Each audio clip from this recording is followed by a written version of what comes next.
धन्यवाद लेनिन बाबू आपण समस्त नमस्कार विजु जनता दल तरफ विजु जनता दल मीडिया सेल तरफ मो व्यक्तिगत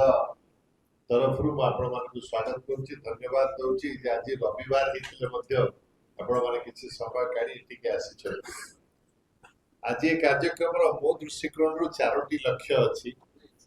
प्रथमटा है जे अधिकांश समय मु आपण मानक सहित एकाठी भेट होई पानी केतबे रास्ता कोडरे केतबे संख्या भवन अल्प संख्यक बा व्यक्तिगत भाव आपण से कथा आइछि एकाठी कथा हबार सुजोग मिलिनी सीटा गोटे लक्ष्य आज द्वितीय है जे अनेक समय किछि पत्रकार बंधु माने कहिथिले मीडिया बंधु मानक मते मते राज्यसभा निर्वाचन पर गोटे बंधु मिलन दरकार एटा गोटे सुजोग हेछि तृतीय एवं सबुठारु जरूरी मो दृष्टिकोण होउछि जे जेहेतु आपण मानकर प्रतिनिधित्व करी ओडिसा रा प्रतिनिधित्व करिवार गौरव एवं दायित्व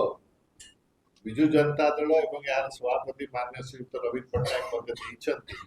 एवं मु प्रथम थर पार्लियामेंट रो मेंबर हिसाब रे जाउछि मु आपण मानकटु जानिबा को चाहूछि जे जणे लोक प्रतिनिधि हिसाब रे ओडिसा विषय रे को प्रसंग पार्लियामेंट रे उठेबार अछि जोटा आपण माने आज भाबुचंती जे हमर प्रतिनिधि माने इफेक्टिवली उठेई पारि नांती एवं उठेई परिबा दरकार मु सेति पय आपण मानकर सजेशन आपण मानकर दृष्टिकोण केन आपण माने ग्राउंड रे रहउचंती एवं ओडिसा विषय रे मुठार अधिक देखुचंती सब समय कॉमन मैन रो प्रॉब्लम सरकार के सामने रे प्रॉब्लम राज्य रो प्रॉब्लम अर्थनैतिक सामाजिक श्रृंखला अन्य राज्य मानक तुलन में ओडिसा उन्नति प्रगति बा आम पछुआ रही जाऊे जे आमर वॉइसटा पहुँचुची न पहुँची तेणु आपण माने जहाँ भी सजेशन अच्छी मोर बंधु मान को रिक्वेस्ट करछि से लिखुथिबे आपण अनुरोध करबी आपण ना बा चैनल बा पत्रिका पेपर रो ना कहिले से लिखि रखिथिबे मु आशा करी जदि सेटा मु उठेई पारिबी एवं किछि उत्तर सरकार को सेठी पाइबी सेटा आपण मान पाखु पुणी धरि आसीबी एटा गोटे परंपरा मु सृष्टि करबा को चाहूछि जे समय समय आपण मान संग एकाठी कथा है